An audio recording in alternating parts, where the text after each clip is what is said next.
بسم اللہ الرحمن الرحیم باب الجمع بین السورتین فی رکعۃ والقراءۃ بالخواتیم وبسورۃ قبل سورہ وباول سورہ. یہ ترجمۃ الباب ہوا. میں نے اس انداز سے عبارت پڑھی ہے کہ اس سے آپ کو احساس ہوگا کہ اس میں امام بخاری رحمۃ اللہ علیہ نے کل 4 مسائل جمع فرمائے ہیں. پہلا مسئلہ الجمع بین السورتین فی رکعۃ، ایک رکعت میں 2 سورتیں جمع کرنا. یعنی کیا ایک رکعت میں 2 سورتیں پڑھ سکتے ہیں؟ تو حکم یہ پڑھ سکتے ہیں، یہ جائز ہے، اس میں کوئی حرج نہیں ہے. البتہ ہمارا مذہب یہ ہے کہ فرض کی رکعتوں میں ایک ہی صورت کی تکرار نہ ہو تو اچھا ہے، لیکن جائز ہے. دوسرا مسئلہ القراءۃ بالخواتیم. خواتیم سے مراد ہے خواتم السور. یہ خاتمہ کی جمع، یعنی سورتوں کے آخری آیات کی تلاوت کی نماز کے رکعتوں میں سورتوں کی آخری آیات پڑھی جائیں تو یہ جائز ہے کہ نہیں؟ تو اس کا بھی جواب یہ ہے کہ یہ جائز ہے اور اس میں بھی کوئی حرج نہیں. وجہ یہ ہے کہ پہلی صورت بھی مکمل قرآن ہے اور دوسری صورت بھی قرآن ہے، اور ہمیں حکم ہے کہ فقروا ما تیسر من القرآن، جو قرآن سے آسان ہو وہ پڑھو. تو 2 صورتیں پڑھنا آسان ہے، 2 صورتیں پڑھیں. قرآن کی آخری صورت کی آخری آیتیں پڑھنا آسان ہے تو بھی پڑھنا جائز ہے. تیسرا مسئلہ وہ بسورۃ قبل سورۃ. قبل سورتن سے مراد کیا ہے کہ قبل سورتن مطلوبتن، تلاوت کردہ سورت سے پہلے سورت پڑھنا. یعنی پہلی رکعت میں ایک سورت کی تلاوت ہوئی تو دوسری رکعت میں اس سے پہلے والی سورت پڑھنا جائز ہے کہ نہیں، اور اس سے نماز صحیح ہوگی کہ نہیں. تو قبل سورتن میں سورتن کو مطلوبتن سے مقید کر دیجیے. تو اس کا جواب یہ ہے کہ نماز تو ہو جائے گی، نماز صحیح ہوگی. البتہ ہم حنفیوں کا مذہب یہ ہے کہ ترتیب قرآن کے مطابق قرات کرنا یہ واجب ہے. تو جو صورت نماز کی کسی رکعت پہلی رکعت میں پڑھی گئی تو دوسری رکعت میں اس کے آگے کی کوئی صورت پڑھی جائے. اس کے پہلے کی صورت قصدن پڑھنا یہ ترتیب قرآن کے خلاف ہے، اس لیے ناجائز ہے. مگر ترتیب قرآن کے مطابق پڑھنا یہ واجبات صلاۃ سے ہے. واجبات صلاۃ سے نہیں ہے، واجبات تلاوت سے ہے. تو واجب کا ترک ہو رہا ہے، اس لیے ناجائز وہ گناہ ہوگا. لیکن واجبات صلاۃ سے نہیں ہے، اس لیے نماز پر اس کا کوئی اثر نہیں پڑے گا. قصدن کوئی کرے تو گناہ گار ہوگا کہ اس نے ناجائز کام کا ارتکاب کیا. بھول کر کرے تو کوئی بات نہیں، نماز ہر صورت میں ہو جائے گی، سجدہ سہو بھی کرنے کی ضرورت نہیں ہے. یہ ہمارا مذہب ہے. 3 مسئلے ہو گئے. چوتھا مسئلہ وہ بھی اول سورتن، اور سورت کے ابتدائی آیتیں بھی پڑھنا جائز ہے کہ نہیں؟ تو اس کا جواب یہ ہے کہ یہ بھی پڑھ سکتے ہیں، اس میں کوئی حرج نہیں ہے. تو یہ 4 طرح کے مسائل ہوئے اور یہ چاروں طرح کی صورتیں جائز ہیں. کچھ تفصیل مذہب حنفی کے لحاظ سے ہے، وہ تفصیل ہم نے بیان کر دی. امام بخاری رحمۃ اللہ علیہ نے لگتا ہے کہ اس باب میں کوئی حدیث صراحتاً نہیں روایت کی، بلکہ انہوں نے جتنی بھی حدیثیں یا آثار نقل کیے ہیں یہ سب کے سب تعلیقات ہیں. یہ الگ بات ہے کہ یہ تعلیقات بھی صحیح ہیں. ہم دیکھتے ہیں مسئلہ چونکہ آسان ہے اسے آپ بھی ملا سکتے ہیں، تو ہم دیکھتے ہیں جہاں تک مشکل ہوگا انشاءاللہ تعالی اس پر نظر ڈالیں گے. وَيُذْكَرُ عبداللہ بن صاحب، عبداللہ بن صاحب سے بیان کیا جاتا ہے کہ نبی کریم صلی اللہ تعالی علیہ وسلم نے فجر کی نماز میں المومنون کی قرات فرمائی، حتی اذا جاء، یہاں تک کہ جب موسیٰ اور ہارون علیہ الصلوۃ والسلام کا ذکر آیا یا عیسیٰ علیہ الصلوۃ والتسلیم کا ذکر آیا تو اخذت ہو سعلۃ، تو انہیں کھانسی، تو سرکار کو کھانسی آ گئی، فرکع، اور سرکار نے رکوع فرمایا. اس حدیث پاک اس تعلق سے یہ معلوم ہوا کہ سورت کے شروع سے تلاوت کر سکتے ہیں، اور کھانسی آ گئی سرکار، اور کھانسی آ جائے اور 3 آیت مقدار یا ایک بڑی آیت مقدار تلاوت ہو چکی ہو تو اس پر رکوع بھی کیا جا سکتا ہے. اور دوسری تعلیق ہے عمر رضی اللہ تعالیٰ نے پہلی رکعت میں 120 آیتیں سورہ بقرہ کی تلاوت کی، اور دوسری رکعت میں بسورۃ من المثانی، مثانی کی کوئی سورت تلاوت کی. مثانی ان صورتوں کو کہا جاتا ہے جن میں 100 سے کم آیتیں ہوں، تو وہ 100 سے کم آیتوں والی صورت بھی بڑی صورت ہوئی. تو 120 آیت سورہ بقرہ کی پڑھی اور 100 کے قریب آیت دوسری سورہ سے پڑھی. مگر یہ فرض کی امامت کا مسئلہ نہیں ہے. انہوں نے تنہا نماز پڑھی مثلا صلاۃ اللیل، اور اس نماز میں انہوں نے ایسا کیا، تو یہ بھی جائز و درست ہے. وقرأ الأحنف بالکف فی الاولی، اور حضرت احنف بن قیس رضی اللہ تعالی عنہ نے پہلی اور دوسری رکعت میں سورہ یوسف یا سورہ یونس پڑھی. تو یہ بھی امامت کا مسئلہ نہیں ہے، یہ بھی درست ہے.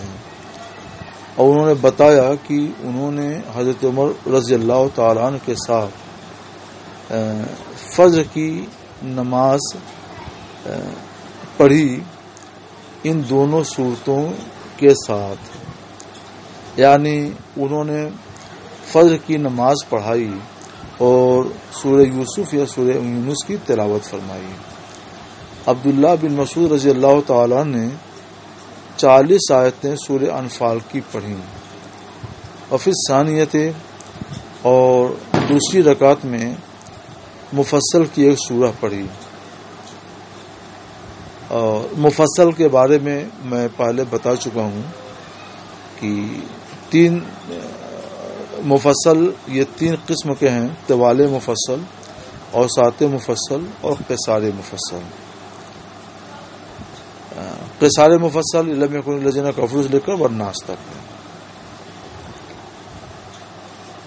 اچھا، وقال قتادہ، اور قتادہ نے کہا کہ فی من یقرأ بسورۃ واحدۃ، کہ جو شخص 2 رکعتوں میں ایک ہی سورت پڑھے یا ایک ہی سورت کو 2 رکعتوں میں دہرائے، تو اس کے تعلق فرمایا کل کتاب اللہ عز وجل، یہ سب اللہ عز وجل کی کتاب ہے، یعنی سب جائز ہے.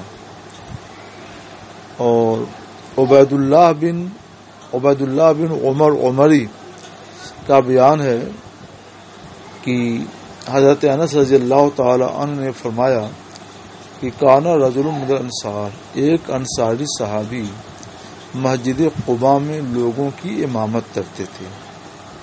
وکانا کلما افتتح سورتن، اور جب بھی وہ سورت شروع کرتے، یعنی سورہ فاتحہ کے بعد جب بھی وہ سورت شروع کرتے تو یقرؤ بها لهم فی الصلاۃ مما یقرؤ به، تو جو قرات بھی نماز میں وہ کرتے تو اس کا یعنی جو صورت جو قرأت بھی کرتے ہیں جو صورت بھی وہ نماز میں پڑھتے تو اس کا آغاز قل هو اللہ احد سے کرتے، یعنی سورہ فاتحہ خلاصہ اس کی یہ سورہ فاتحہ پڑھتے اور سورہ فاتحہ کے بعد ہر رکعت میں سب سے پہلے سورہ قل هو اللہ پڑھتے، قل هو اللہ کے بعد اور جو سورہ ملانی ہوتی ملاتے، تو صورت ملاتے دوسری الگ الگ صورتیں ملاتے، لیکن اس سے پہلے قل هو اللہ شریف ضرور پڑھتے حتی یفرغ منہا، اس کے یہاں تک کہ قل هو اللہ سے فارغ ہو کر کے اس کے ساتھ دوسری صورت پڑھتے۔ وکان اسنو ذالک فی کل رکعت، وہ ہر رکعت میں ایسا کرتے۔ فکلمہ اصحابہ، تو ان کے ساتھیوں نے ان سے بات کی اور پوچھا کہ انکا تفتح بہذی سورہ، آپ اس سورہ سے شروع کرتے ہیں اور ثم لا نرى انہا تجزئک، پھر ہم نہیں دیکھتے کہ آپ اسے کافی سمجھتے ہیں، یہاں تک کہ اس کے ساتھ دوسری سورت بھی پڑھتے ہیں، یعنی سورہ فاتحہ کے بعد دو صورتیں آپ پڑھتے ہیں جن میں سے پہلی صورت ہمیشہ سورہ اخلاص ہوتی ہے اور دوسری صورت کوئی بھی صورت ہوتی ہے۔ فإما تقرؤ بها، تو یا تو آپ صرف قل هو اللہ پڑھ لیا کریں، وإما أن تدعها، اور یا تو اس کو چھوڑ دیا کریں، وتقرأ بأخرى، اور صرف دوسری صورت پڑھیں، یعنی صرف قل هو اللہ پڑھیں یا صرف دوسری صورت پڑھیں۔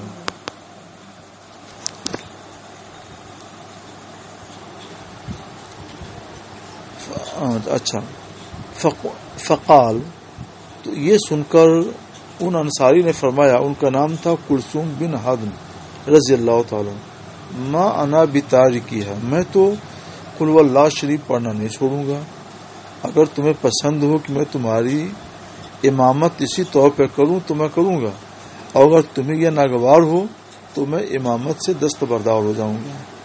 وَكَانُوا يَرَوْنَ أَنَّهُ مِنْ أَفْضَلِهِمْ، وہ لوگ ان کے بارے میں یہ عقیدہ رکھتے تھے کہ ان میں سب سے افضل ہیں، اور انہیں یہ ناگوار تھا کہ کوئی دوسرا آدمی ان کے سوا امامت کرے، اس لیے ان کی امامت کو برقرار رکھا۔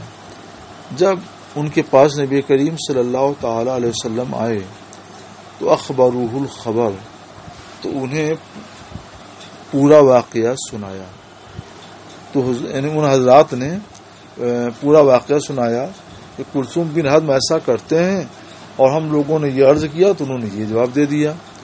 تو حضور نے فرمایا، اے فلاں، ما یمنعک ان تفعل ما یامرک به اصحابک، تمہارے ساتھی جو کہہ رہے ہیں اس کے مطابق عمل کرنے سے، عمل درآمد سے تمہیں کیا چیز مانے ہے؟ تو وما یحملک، اور ہر رکعت میں اس سورہ یعنی قل هو اللہ احد کو لازمی طور پر پڑھنے پر تمہیں کیا چیز برانگیختہ کرتی ہے کہ تم نے پابندی کے ساتھ لازمی طور پر ہر رکعت میں اس کو پڑھنے کی عادت بنا لی ہے؟ تو فرمانے لگے، انہوں نے جواب دیا، انی احبها، حضور کوئی اور بات نہیں ہے، بس میں اس سورہ کو محبوب رکھتا ہوں۔ تو سرکار نے فرمایا، حبک ایہا ادخلک الجنہ، اخلاص سورۃ الاخلاص سے تمہاری محبت اس کو جنت میں داخل کر دے گی۔ تو یہ فضیلت بیان کی سرکار نے یہ نہیں فرمایا کہ تم چاہے سورہ اخلاص پڑھو چاہے دوسری سورت پڑھو، اس سے یہ پتہ چلا کہ ایک رکعت میں دو صورتیں بھی پڑھ سکتے ہیں اور اس میں کوئی حرج نہیں ہے، اس لیے سورہ اخلاص کی فضیلت بھی ثابت ہو گئی ہے۔ یہاں تک کہ جو حدیثیں ہیں، آثار ہیں یا حدیث ہیں، یہ سب تعلیقات ہیں۔ اب ایک حدیث بھی سامنے آ گئی۔ ابو وائل کہتے ہیں کہ ایک شخص حضرت عبداللہ بن مسعود کے پاس آئے، ان کا نام تھا نہیک بن سنان بجلی، عرض کی، قرأت المفصل اللیلۃ فی رکعہ، میں نے آج کی شب میں ایک رکعت میں پوری سورہ مفصل پڑھ ڈالی۔ شاید انہوں نے طوال مفصل کی کوئی صورت کے بارے میں بتایا۔ فقال حزن کا حضر شیر، یعنی تحزو حزن کا حضر شیر، بہت جلد جلد تم نے قرات کی جیسے شعر پڑھا جاتا ہے۔ قرات کے 3 درجے ہیں۔ سب سے پہلا درجہ ہے ترتیل، آپ جانتے ہیں ترتیل میں ٹھہر ٹھہر کر کے قرآن پاک پڑھتے ہیں۔ دوسرا درجہ ہے تدویر، اس میں رفتار تھوڑی سی بڑھ جاتی ہے۔ تیسرا درجہ ہے حدر، اس میں رفتار تھوڑی سی تیز اور ہو جاتی ہے۔ تو ان 3 درجات تک کی اجازت ہے، ترتیل کیجیے یا تدویر کیجیے یا حدر کیجیے۔ اور اسے بھی زیادہ تیز پڑھیں گے تو اسی کو کہتے ہیں حز، روانی کے ساتھ بہت رفتار کے ساتھ پڑھنا۔ حزن یہ مفعول مطلق ہے تحزو فعل محذوف کا۔ تحزو حزن کا حز شعر کو جلد جلد پڑھنے کی طرح سے تم نے تیز تیز قرات کر دی، حز کر دیا۔ مطلب یہ تھا کہ تم کو حد سے آگے بڑھ کر حز والی صورت نہیں اختیار کرنی چاہیے تھی، یہ غیر مناسب ہے۔ یہ حز والی صورت وہی ہے جیسے آج بہت سے حفاظ تراویح پڑھاتے ہیں تو وہ تدویر اور حد سے بھی آگے بڑھ کر ہی صورت اختیار کرتے ہیں، اور وہ صورت حز کی ہوتی ہے جو نہیں چاہیے۔ تو پھر انہوں نے فرمایا کہ حضرت عبداللہ بن مسعود نے لقد عرفت النظائر التي، نظائر نظیرہ کی جمع ہے،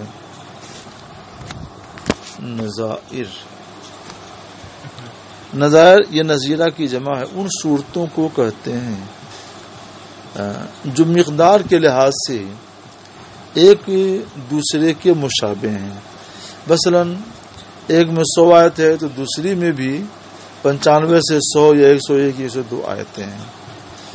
تو وہ صورتیں جو آیتوں کی کمی بیشی کے لحاظ سے تقریباً برابر ہیں، ان صورتوں کو اشباہ و نظائر کہا جاتا ہے۔ تو حضرت عبداللہ بن مسعود نے فرمایا میں ان یکساں صورتوں کو پہچانتا ہوں جنہیں نبی کریم صلی اللہ علیہ وسلم ایک ساتھ ملا کر پڑھا کرتے تھے۔ پھر انہوں نے مفصل کی 20 صورتوں کو بیان کیا کہ ہر رکعت میں سرکار 2 صورتیں پڑھتے تھے، اور ان صورتوں کا ذکر یہاں حاشیے میں حضرت محشی نے کر دیا ہے، اس کو آپ لوگ ملا لیجئے گا کہ سرکار علیہ الصلوۃ والسلام کن 2 صورتوں کو ایک میں ملا کر پڑھتے تھے۔ مثلا سورۃ الرحمن اور سورۃ النجم ایک رکعت میں، سورہ اقتربہ اور الحق ایک رکعت میں، الذاریات الطور ایک رکعت میں، الواقعہ اور نون ایک رکعت میں، سالون اور النازعات ایک رکعت میں، اس طرح سے۔ مگر یہ مسئلہ فرض کا نہیں ہے، یہ مسئلہ ہے صلاۃ اللیل کا۔ صلاۃ اللیل میں سرکار علیہ الصلوۃ والسلام لمبی لمبی قراتیں کرتے تھے، تو یہ ان میں سرکار علیہ الصلوۃ والسلام نے یہ کیا ہے۔ بتانا یہ چاہتے ہیں کہ سرکار علیہ الصلوۃ والسلام 2 صورتیں ایک ایک رکعت میں پڑھتے تھے، اور حضور صلی اللہ تعالی وسلم حز کی صورت نہیں اختیار کرتے تھے، بلکہ وہی تدویر کی صورت اختیار فرماتے تھے۔ اس لیے تمہیں حز کی صورت نہیں اختیار کرنی چاہیے۔ خیر، اس سے یہ معلوم ہوا کہ نماز میں بڑی بڑی صورتیں بھی پڑھ سکتے ہیں اور چھوٹی چھوٹی صورتیں پڑھ سکتے ہیں، 2 صورتیں بھی ایک رکعت میں پڑھ سکتے ہیں، آخر سے بھی پڑھ سکتے ہیں، اول سے بھی پڑھ سکتے ہیں۔ سارے مسائل ان احادیث سے معلوم ہو گئے۔ صرف ایک حدیث ہے جو سند کے ساتھ بیان ہوئی ہے، باقی آثار اور حدیثیں تعلیق ہیں۔ باب یقرأ فی الاخریین بفاتحۃ الکتاب، آخر کی 2 رکعتوں میں فاتحۃ الکتاب پڑھے۔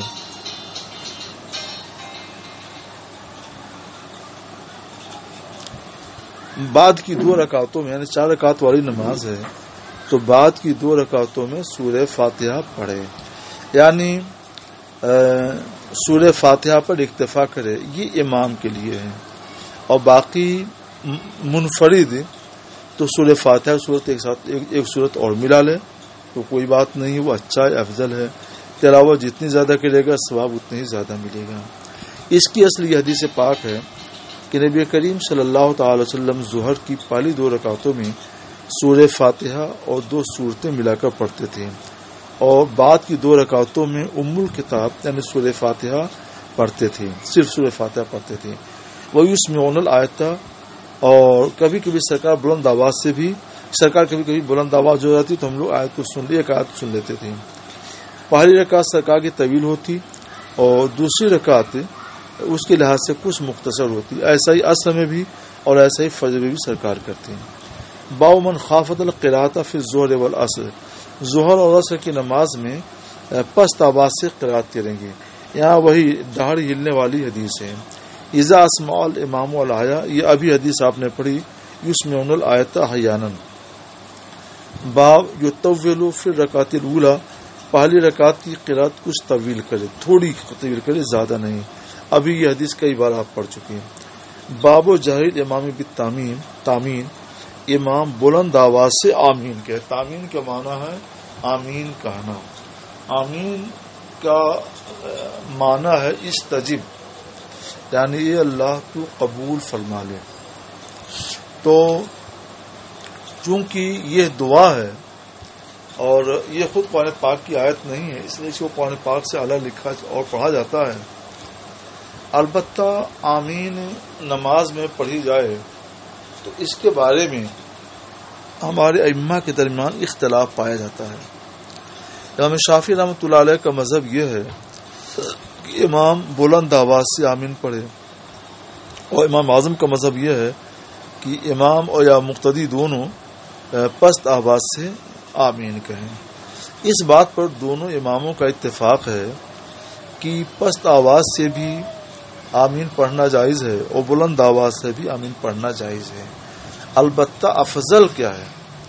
امام شافعی رحمۃ اللہ علیہ کے نزدیک افضل بلند آواز سے پڑھنا ہے اور امام اعظم رحمۃ اللہ علیہ کے نزدیک افضل پست آواز سے پڑھنا ہے. امام شافعی رحمۃ اللہ علیہ کی دلیل کیا ہے؟ پہلے اس کو سنیے، پھر ہم امام اعظم رحمۃ اللہ علیہ کے مذہب پر کچھ گفتگو کریں گے. عطا یہ تابعی ہیں، انہوں نے فرمایا کہ آمین دعا ہے، اس کا معنی استجیب ہے، یعنی اللہ قبول فرما. عبداللہ بن زبیر نے آمین کہی اور ان کے پیچھے والوں نے بھی آمین کہی، یعنی بلند آواز سے. حتی ان للمسجد للجہ، یہاں تک کہ مسجد گونج اٹھی. اور ابو ہریرہ رضی اللہ تعالی عنہ نے بلند آواز کیا ہے کانا ورتا ینادی الامام، ابو ہریرہ رضی اللہ تعالی عنہ امام کو پکار کر کہتے تھے لا تفتنی بھی آمین، تم میری آمین کو فوت نہ کرنا، یعنی آمین پڑھنا. تو اس سے یہ سمجھا گیا کہ انہوں نے بلند آواز سے آمین پڑھنے کے لیے ہدایت کی. اور نافع کہتے ہیں کہ ابن عمر رضی اللہ تعالیٰ عنہ آمین پڑھنا نہیں چھوڑتے تھے اور لوگوں کو اس پر آمادہ کرتے تھے، مگر اس میں کہیں یہ نہیں ہے کہ بلند آواز سے یا پست آواز سے.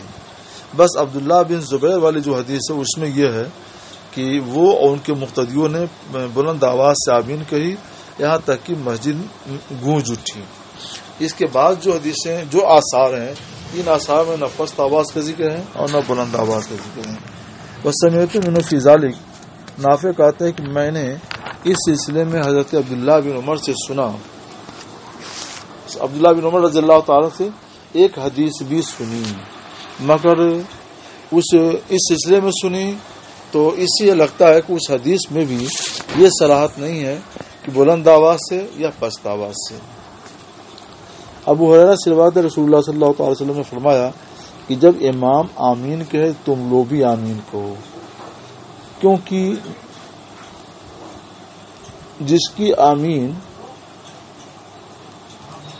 فرشتوں کی آمین کے موافق ہو جائے گی، فرشتوں کی آمین کے موافق ہو جائے گی تو اس کے پہلے کے گناہ بخش دیے جائیں گے. میں پہلے بتا چکا ہوں کہ اعمال کی وجہ سے جو گناہ بخشے جاتے ہیں وہ گناہ صغائر ہوتے ہیں. ابن شہاب کہتے ہیں رسول اللہ صلی اللہ تعالی وسلم آمین کہا کرتے تھے. ابن شہاب زہری. تو اب اس میں کہیں یہ نہیں ہے کہ ایزا امام آمین کہے تم لوگ آمین کہو، مگر ایک اندازے سے یہ لگتا ہے کہ امام جب آمین کہے تم بھی آمین کہو تو اس کا مطلب کیا ہوا کہ امام آمین بلند آواز سے ہی کہتا ہے، اس لیے تم لوگ بھی آمین کہو. مگر اس سے یہ ثبوت نہیں فراہم کیا جا سکتا، کیونکہ یہ سب کو معلوم ہے کہ آمین پڑھنے کا محل غیر المغضوب علیہم ولا الضالین کے بعد ہے. تو جیسے امام پڑھے گا غیر المغضوب علیہم ولا الضالین تو سب پر سمجھ گیا ہے کہ اس کے بعد امام آمین کہے گا. تو اس سے یہ ثابت نہیں ہوتا ہے کہ امام نے بلند آواز سے آمین کہی. باب فضل التامین، آمین کہنے کی فضیلت. ابو ہریرہ سے روایت رسول اللہ صلی اللہ علیہ وسلم نے فرمایا جب تم میں سے کوئی آمین کہتا ہے اور فرشتے آسمان میں آمین کہتے ہیں اور دونوں میں سے ایک دوسرے کے موافق ہو جاتا ہے تو اس کے پہلے کے گناہ بخش دیے جاتے ہیں. اب تک کی حدیثوں میں صرف ایک اثر حضرت عبداللہ بن زبیر کا گزرا ہے جو جہر آمین بالجہر پر سری ہے. باب و جہر الماموم بالتامین، مقتدی کا بلند آواز سے آمین کہنا. ابو ہریرہ سے روایت ہے رسول اللہ صلی اللہ تعالی وسلم نے فرمایا کہ جب امام کہے غیر المغضوب علیہم ولا الضالین تو تم لوگ کہو آمین. تو اب اس سے کہاں ثابت ہوا کہ بلند آواز سے آمین کہی جائے؟ سرکار یہ فرما رہے ہیں کہ جب امام یہ آیت پڑھے تو تم لوگ آمین پڑھو. کیوں؟ اس لیے کہ اس وقت امام بھی آمین کہے گا. اس آیت کے مکمل ہونے کے بعد آمین کا محل ہے تو امام آمین کہے گا تو تم لوگ بھی آمین کہو. تو اوپر والی حدیث میں جو آیا کہ اذا امر الامام، جب امام آمین کہے تو اب اس حدیث کی روشنی میں صاف ہو گیا کہ امام بلند آواز سے آمین نہیں کہے گا. یہ ثابت نہیں ہوتا کہ امام بلند آواز سے آمین کہے گا، بلکہ یہ ثابت ہوتا ہے کہ جب امام غیر المغضوب علیہم ولا الضالین پڑھے تو یہی وقت اس کے آمین کہنے کا، اسی وقت میں تم لوگ بھی آمین کہو. فَإِنَّ مَنْ وَافَقَ قَوْلُهُ قَوْلَ مَلَائِكَتِهِ، کیونکہ جس کا قول فرشتوں کے قول کے موافق ہوگا تو اس کے پہلے کے گناہ بخش دیے جائیں گے.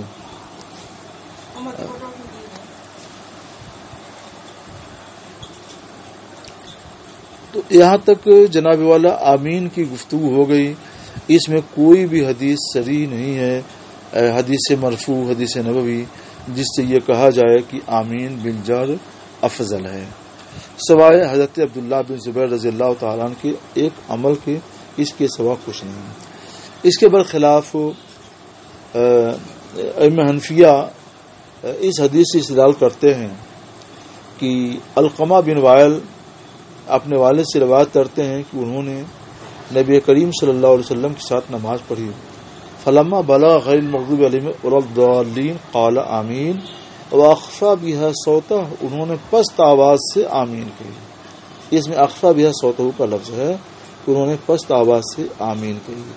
یہ حدیث بہت سے محدثین نے روایت کی ہے. امام بدر الدین عینی رحمۃ اللہ علیہ نے عمدۃ القاری میں یہ حدیث نقل کی ہے کہ یہ حدیث مسند امام احمد بن حنبل، سنن ابو داود، مسند ابو یعلا اور معجم طبرانی اور سنن دارقطنی اور مستدرک امام حاکم کی مستدرک میں یہ حدیث، اتنی کتابوں میں یہ حدیث موجود ہے.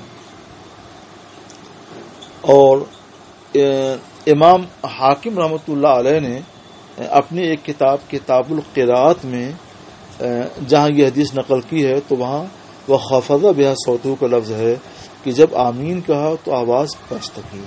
تو ایک جگہ اخفا بها صوتہ ہے اور ایک جگہ خفضہ بها صوتہ ہے، دونوں کا معنی آواز کو پست کرنے کے ہیں. انہوں نے یہ بھی کہا کہ صحیح الاسناد، یہ حدیث صحیح الاسناد ہے ولم یخرجہ، مگر امام بخاری اور امام مسلم نے اس حدیث کی تخریج نہیں کی ہے.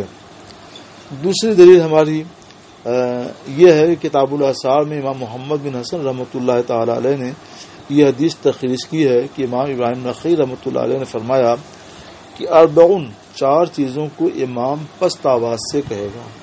ایک تو التعوذ، اعوذ باللہ من الشیطان الرجیم پڑھنا. دوسرے بسم اللہ الرحمن الرحیم.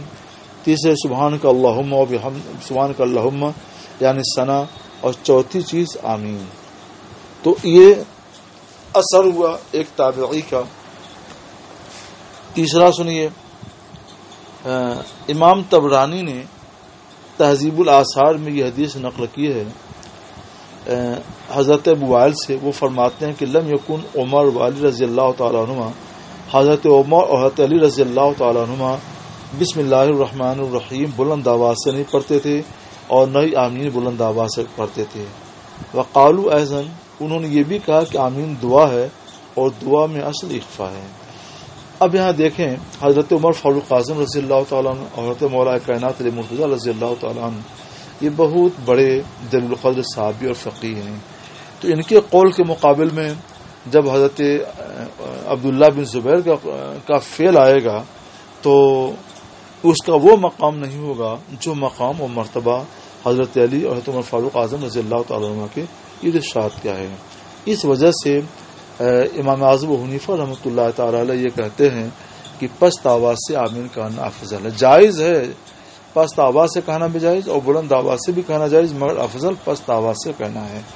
اس کی سب سے بڑی دلیل حنفیوں کے پاس یہ ہے کہ اللہ تبارک و تعالی نے یہ فرمایا کہ ادعوا ربکم تضرعا و خفیہ، دعا کرو اپنے رب سے پست آواز سے. تو چونکہ آمین دعا ہے اور دعا کو پست آواز سے کہنے کا حکم ہے، اس وجہ سے اس کو پست آواز سے پڑھنا ہی افضل ہے. اور سرکار صلی اللہ علیہ وسلم نے کبھی کبھی بلند آواز سے بھی پڑھ دیا تو یہ بیان جواز کے لیے ہے کہ اگر کوئی بلند آواز سے بھی پڑھ لے تو اس سے کوئی فرق نہیں پڑے گا، اور سرکار صلی اللہ علیہ وسلم پر بیان جواز فرض تھا. اس موضوع پر بحرالعلوم مفتی عبد المنان صاحب رحمۃ اللہ تعالی علیہ نے آمین کتاب و سنت کی روشنی میں ایک کتاب ہی لکھی ہے اور اس میں تفصیل کے ساتھ اس پر بحث کی ہے. کتاب ملے تو آپ لوگ اس کو پڑھ سکتے ہیں.